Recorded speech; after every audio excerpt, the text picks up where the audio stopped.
Hi dears, എല്ലാവർക്കും സുഖമാണല്ലോ. എല്ലാവർക്കും ദാസേട്ടൻ കിച്ചണിലേക്ക് സ്വാഗതം. ഇന്നത്തെ എൻ്റെ റെസിപ്പി ഒരു കോഴി പാർട്സിൻ്റേതാണ്. അതായത് ഷാപ്പിലൊക്കെ കിട്ടുന്ന അതേ രുചിയിലുള്ളത്. വീഡിയോ ഇഷ്ടപ്പെട്ട് കഴിഞ്ഞാൽ ഒന്ന് ലൈക്ക് ചെയ്യണേ. പിന്നെ ആദ്യമായിട്ട് കാണുന്ന കൂട്ടുകാരുണ്ടെങ്കിൽ ഒന്ന് സബ്സ്ക്രൈബ് ചെയ്ത് ആ ബെല്ലൈക്കൺ അമർത്തി ഓളെന്ന ഓപ്ഷൻ കൂടി ഒന്ന് കൊടുക്കണേ. അതിനായിട്ട് ഇവിടെ ഒരു 3/4 കിലോ അളവിൽ പാർട്സ് ഞാൻ എടുത്തിട്ടുണ്ട്. ബ്രോയിലർ കോഴിയുടേതാണ്. നല്ലപോലെ വെട്ടി വൃത്തിയാക്കി വെച്ചിട്ടുണ്ട്. അതിൽ നമുക്ക് ലിവർ, ഗിസാഡ്, ആ കഴുത്തിൻ്റെ ഭാഗമൊക്കെയാണ് ഉള്ളത്. ഇപ്പോൾ ഒരു പാത്രം അടുപ്പത്ത് വയ്ക്കുക. അതിലേക്ക് ഒരു 2.5 സ്പൂണ് ഓയിൽ ഒഴിച്ച് കൊടുക്കുക. ഓയിൽ ചൂടായി വരുന്ന സമയത്ത് 20ഓളം ചുവന്നുള്ളിയാണ് ചേർത്ത് കൊടുക്കുന്നത്. സവാള തീരെ ചേർത്ത് കൊടുക്കുന്നില്ല. ഇതേമാതിരി അരിഞ്ഞതും, ഒരു 10 വെള്ളുള്ളി അരിഞ്ഞതും, ഒരു വലിയ കഷ്ണം ഇഞ്ചി പൊടിയായി അരിഞ്ഞതും, ഒരു 4 പച്ചമുളക് കീറിയതും ചേർത്ത് കൊടുക്കുക. തീ ലോ ടു മീഡിയം ഫ്ലെയിമിൽ ഇടുക. എന്നിട്ട് നല്ലതുപോലെ ഒന്ന് വഴന്ന് വരട്ടെ. അതിനായിട്ട് ഞാനിവിടെ ഒരു 1/4 സ്പൂണ് കല്ലുപ്പ് കൂടി ചേർത്ത് കൊടുക്കുന്നുണ്ട്. കല്ലുപ്പ് ചേർത്ത് അതുകൂടി നന്നായിട്ടൊന്ന് വഴറ്റിയെടുക്കണം. ഇപ്പോൾ ഇതേപോലെ ഉണ്ടാക്കാത്തവർ എന്തായാലും ഒന്ന് ട്രൈ ചെയ്ത് നോക്കുക. ഉള്ളി ഈ ഘട്ടത്തിൽ വഴന്ന് വരുമ്പോൾ നമ്മൾക്ക് അതിലേക്ക് ഒരു തക്കാളി പൊടിയായി അരിഞ്ഞതും കൂടി ചേർത്ത് കൊടുക്കണം.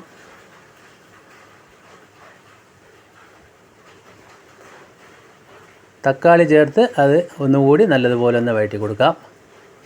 ഒന്ന് വഴന്ന് വരാൻ വേണ്ടി ഞാനൊരു 2 മിനിറ്റ് ഇതൊന്ന് അടച്ച് വയ്ക്കുന്നുണ്ട്. അപ്പോൾ തീ അല്പം ഒന്ന് ഫ്ലെയിം കുറച്ച് കൊടുക്കണം. ഇപ്പോൾ 2 മിനിറ്റ് നമ്മളതൊന്ന് അടച്ച് വെച്ചിട്ടുണ്ട്. ഈ സമയം കൊണ്ട് നമുക്കൊരു പൊടി തയ്യാറാക്കണം. അതിനായിട്ട് ഒരു ഫ്രൈ പാൻ അടുപ്പത്ത് വെച്ചിട്ടുണ്ട്. ലോ ഫ്ലെയിമിലിട്ട് 1.5 സ്പൂണ് മല്ലിപ്പൊടി, 1/2 spoon meat masala, 1/4 spoon garam masala, 1.5 spoon മുളക് പൊടി. അപ്പോൾ ഷാപ്പിലെ രുചി ആയതുകൊണ്ട് തന്നെ നല്ല എരിവൊക്കെ അതിന് ആവശ്യമുണ്ടല്ലോ, എല്ലാവർക്കും അറിയാം. ഇതൊന്ന് ചെറുതായിട്ടൊന്ന് പച്ചമണം മാറാൻ വേണ്ടി നമ്മളൊന്ന് ചൂടാക്കി എടുക്കുക. ഇപ്പോൾ നമ്മളെ പൊടികളൊക്കെ ഒന്ന് ഇവിടെ ചൂടായി വന്നിട്ടുണ്ട്. ഈ സമയം നമുക്ക് നമ്മുടെ ഉള്ളിയും തക്കാളിയൊക്കെ ഇതുപോലെ ഒന്ന് സെറ്റായി വന്നിട്ടുണ്ട്. അതിലേക്ക് നമ്മൾ ചൂടാക്കിയ പൊടികൾ കൂടി ചേർത്ത് കൊടുക്കാം.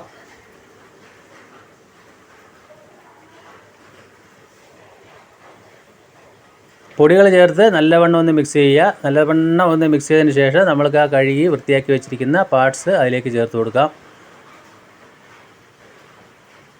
പാർട്സ് ചേർത്ത് ഒന്നുകൂടി നമ്മൾക്ക് നല്ലതുപോലെ ഒന്ന് മിക്സ് ആക്കി കൊടുക്കണം.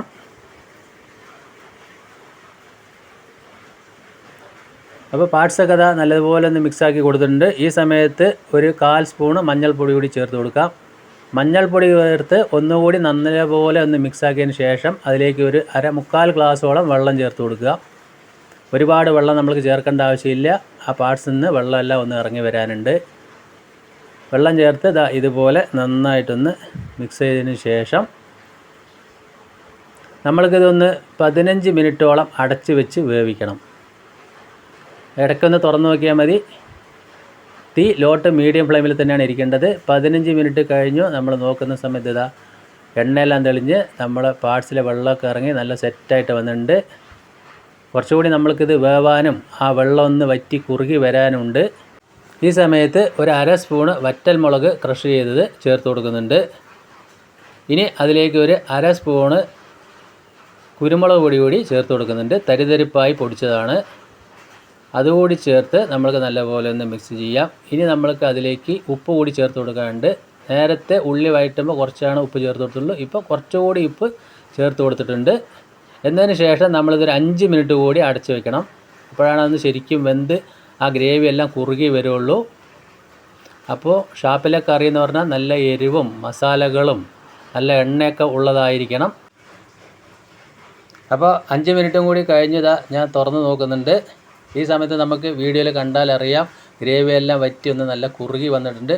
ഒന്നുകൂടി അതൊന്ന് ചൂടാറി കഴിയുമ്പോൾ നല്ലതുപോലെ ഒന്ന് സെറ്റായി വരും. അപ്പോൾ നമ്മൾ കപ്പയുടെ കൂടെയൊക്കെ കഴിക്കാൻ നല്ലൊരു ടേസ്റ്റ് ആയിരിക്കും. അപ്പോൾ ഇതൊക്കെ കഴിക്കുമ്പോൾ നല്ല എരിവിന് ടേസ്റ്റ് വരണമെന്നുണ്ടെങ്കിൽ 2 ഗ്ലാസ് കള്ള് അകത്ത് ചെന്നാൽ നല്ലൊരു രുചി കൂടും. അപ്പോൾ ഈ ഷാപ്പിലെ കറി നിങ്ങൾക്ക് എല്ലാവർക്കും ഇഷ്ടപ്പെട്ടെന്ന് വിശ്വസിക്കുന്നു. ഞാനിപ്പോൾ ഉപ്പൊക്കെ നോക്കുന്നുണ്ട്. അപ്പോൾ ഇതേപോലെ എന്തായാലും ഒന്ന് ട്രൈ ചെയ്ത് നോക്കുക. ഈ മഴക്കാലത്തൊക്കെ നല്ലൊരു ടേസ്റ്റായിട്ട് നമുക്ക് കഴിക്കാം. ചോറിൻ്റെ കൂടെയും ഇത് കഴിക്കാം. അപ്പോൾ ഞാനതിൻ്റെ ഫ്ലെയിം ഓഫ് ആക്കിയിട്ട് ഒരല്പം വെളിച്ചെണ്ണ കൂടി അതിൻ്റെ മേലൊന്ന് തൂവി കൊടുക്കുന്നുണ്ട്. ഇനി ഇതൊരു 5 മിനിറ്റ് കഴിഞ്ഞിട്ട് നമുക്കൊന്ന് സെർവ് ചെയ്യാം.